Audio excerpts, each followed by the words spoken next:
Over the last few months, the M5 iPad Pro has become a massive part of my entire creative workflow. I use it far more than I ever expected that I would. And now, obviously, as a photographer, and I make YouTube videos as well, there is obviously the photo and video editing side of things when I'm away traveling or just away from my desk. But I also use it constantly for planning YouTube videos, organizing ideas, making thumbnails, writing notes, scripting, mood boarding shots, and it's basically become this portable creative hub that goes absolutely everywhere with me. And I know there are loads of videos online talking about whether the iPad can replace a laptop, but realistically, I don't think that's the interesting part anymore, because for me, it's less about replacing anything and more about how it fits into the gaps between everything else to make creating easier and feel a little bit more frictionless and just easier to get started. It's become the device I reach for when ideas just happen randomly, when I want to edit away from my desk, or when I just want to stay creative without sitting in my office all day. And I've noticed that recently, especially with traveling a lot more over the last couple of months, because I've realized just how much of my workflow now revolves around this thing completely unintentionally. Whether I'm editing a video in DaVinci or sorting footage onto SSDs, editing photos in Lightroom, or drawing little doodles onto my thumbnails in Procreate with the Apple Pencil, it all just sort of lives on here now, and weirdly it's just happened naturally. And I think that's what makes the iPad so useful for creative work. It feels a lot less formal than just opening a laptop and sitting at a desk. It feels more fluid and more connected to the actual creative process. Now I'm going to get deeper into how I actually use the iPad and show you a bit of my workflow in just a moment, but one thing that has genuinely made using the iPad a lot nicer recently is the dynamic folio case from Moft, who are also very kindly sponsoring this video. And what's really nice about this sponsorship is that I'd actually been using Moft products long before they ever reached out. The dynamic folio was genuinely the very first case I bought for my iPad Pro, and it's something that I've used pretty much daily ever since. What's really cool about it is just how many different ways it can fold up and adjust into different positions. It has over 20 different configurations, so whether you're editing at a desk or you're sat sketching ideas with your Apple Pencil, or maybe sat in a cafe replying to emails or editing photos, you can easily position it into a way that always feels comfortable. And it is easily one of the most unique iPad cases out there. They also sent over this snap case, which has been perfect alongside the Magic Keyboard if you use one of those, because normally using the Magic Keyboard, the edges of the iPad are completely exposed, and this basically adds that protection back while still working perfectly with the keyboard. And then when you take it off your Magic Keyboard, your iPad is also still protected rather than being completely bare. Both of them also have this built-in side holder for the Apple Pencil, which genuinely saves me from losing the pencil all of the time, because I'm constantly throwing my iPad into my bag and heading somewhere and knocking the pencil off and losing it. This just saves all of that and gives you a little bit of peace of mind. So yeah, big thanks to Moft for sponsoring this video, and if you want to check any of this stuff out for yourself, I'll leave links to everything down below. The biggest surprise for me has honestly been video editing. Now, a few years ago, the idea of properly editing videos on an iPad felt more like a gimmick than a real workflow. But now, DaVinci Resolve and Blackmagic Cloud has become a genuine part of how I work. Most of my projects will start on my desktop setup here at home, where I will organize all of my footage and import it into DaVinci and start building the main timeline. But then,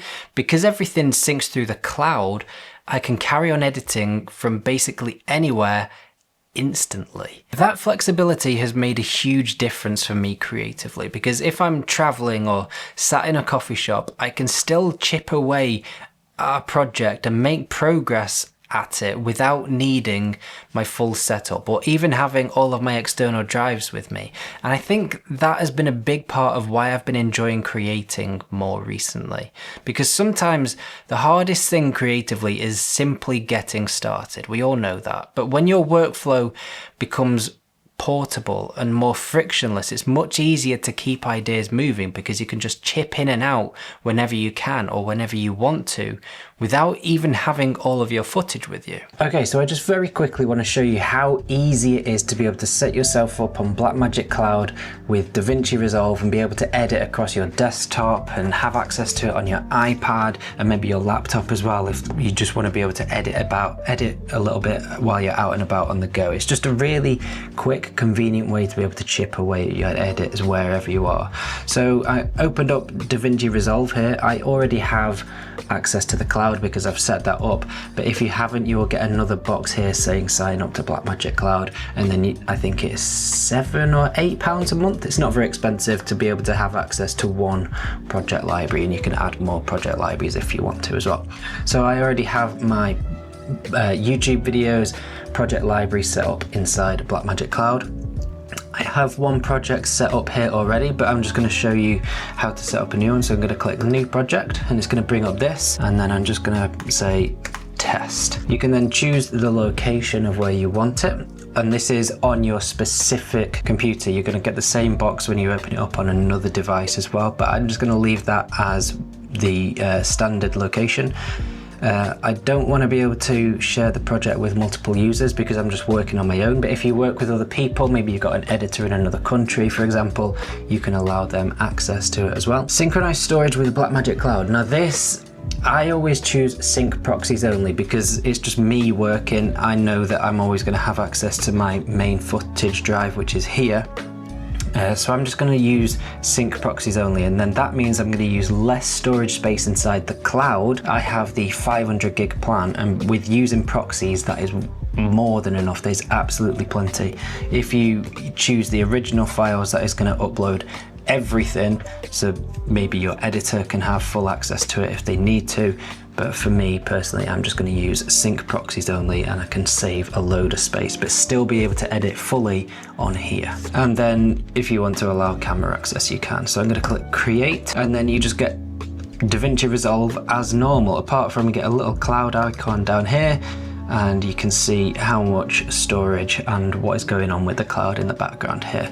So I'm just going to import some footage. I'm not going to import much just because I want to show you very quickly. So I'm just going to drag a few clips across into the media pool, and I'm going to change the frame rate so it matches. I shot them in 25 frames a second. And what this is going to do now is it is going to create proxies and upload those proxies to the cloud automatically. So you can see here we've got a HQ, that's the proxy has been finalized, and the cloud logo means it is uploading to the cloud, so it's generating that proxy. And depending on the size of your files and how much you're uploading and creating it within your project, this is going to take quicker or shorter amount of time, but it is pretty quick, to be honest. And you can see it all happening in the background here as well, uploading to the cloud when you click on this little icon in the corner.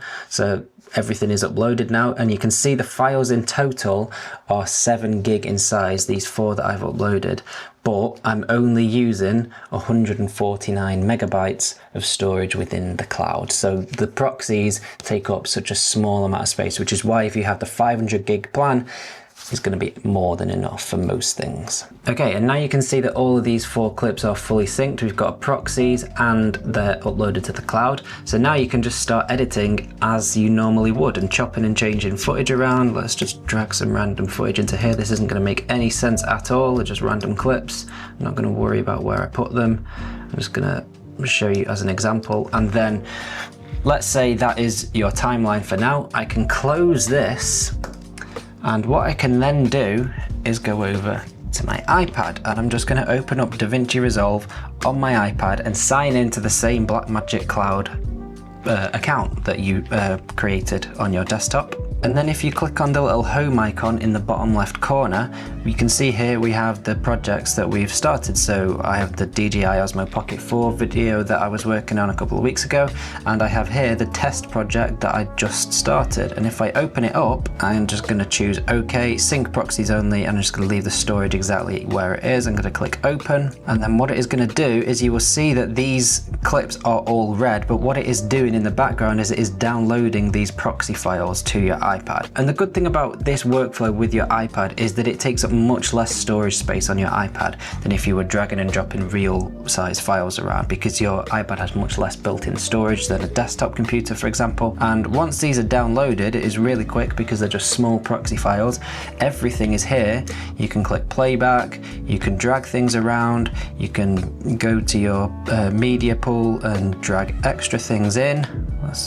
I'm just trying to rush this. There we go. You can drag extra things in and just edit in the same way that you normally would. Exactly the same as the full version of DaVinci Resolve. It's absolutely brilliant. And the good thing is as well, if you use the Magic Keyboard, you can also have full access to the main edit timeline page within DaVinci Resolve. DaVinci Resolve on the iPad is absolutely brilliant. You can then color grade if you want to, so you can drag your power grades onto there. I use Edprocess power grade. I highly recommend it if you're getting into DaVinci Resolve, and you can choose your look, drag that on there, and then you can make all of your changes exactly as you normally would in DaVinci Resolve. It is absolutely brilliant. And then you can then close that down. Say you finish working in a coffee shop, go back to DaVinci on your desktop and carry on from exactly where you were. It is flawless. It works perfectly. For photography, the iPad makes even more sense because Lightroom on here feels incredibly natural to use, especially if you use the Apple Pencil as well. There is something about editing photos on a big touchscreen that just feels way more intuitive and enjoyable and immersive.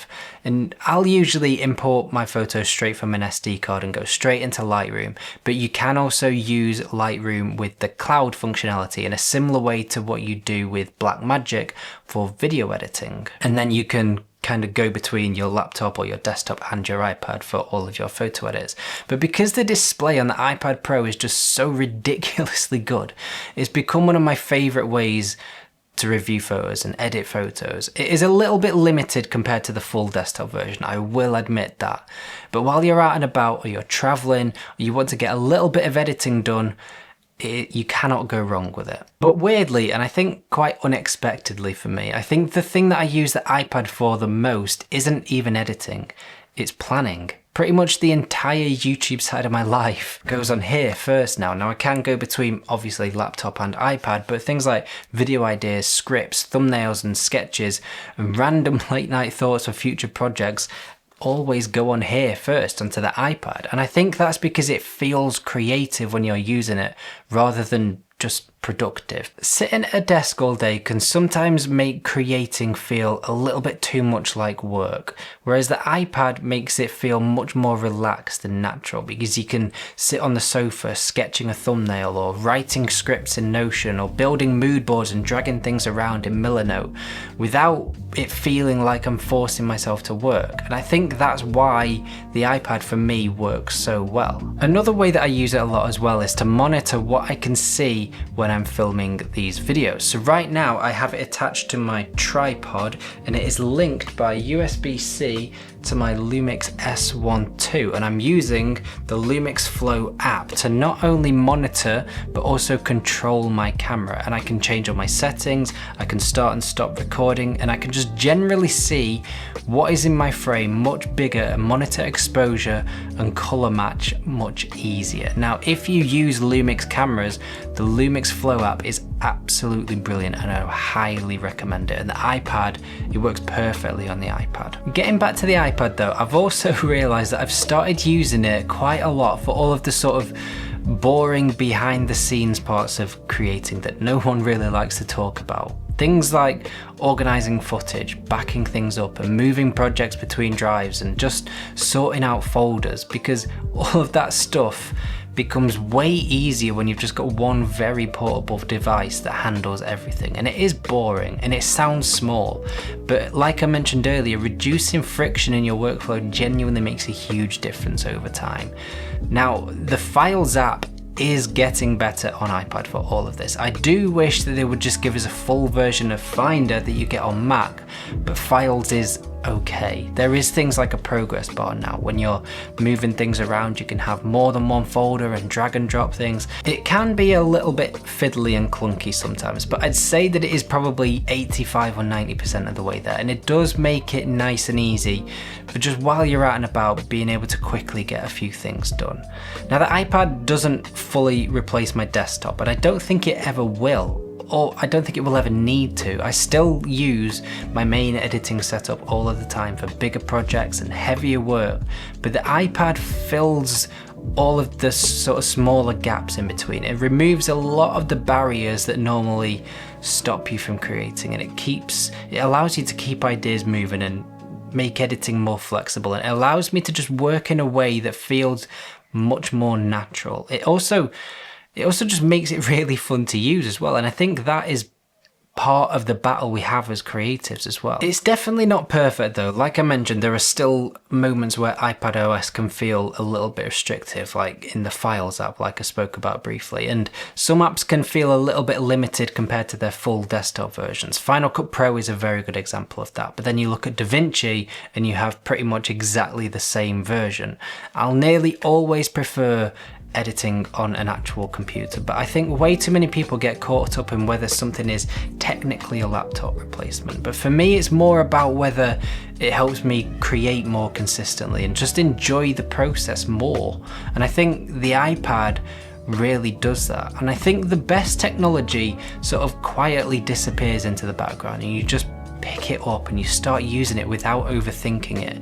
You stop thinking about the actual device itself and just focus on creating and getting the job done. I think that's kind of what happened with the iPad for me, and it's slowly become sort of the center of my entire creative workflow without me even really noticing it. And I think I'm quite thankful for the way that that has happened actually, because there is the danger with an iPad that it just becomes another consumption device. You can watch YouTube on it, you can watch Netflix, Apple TV, whatever you want. It just becomes like this thing that you go to watch stuff. But the iPad is so powerful and so capable that we can use it for so much more, and I don't think enough of the time it gets enough recognition for that, even though it is slightly limiting in some areas with iPadOS, but it is getting more powerful all of the time. So let me know your thoughts in the comments down below. Are you an iPad user, and how do you use it as part of your creative work? Or maybe you don't and you just do use it as another consumption device. I'm genuinely interested to know.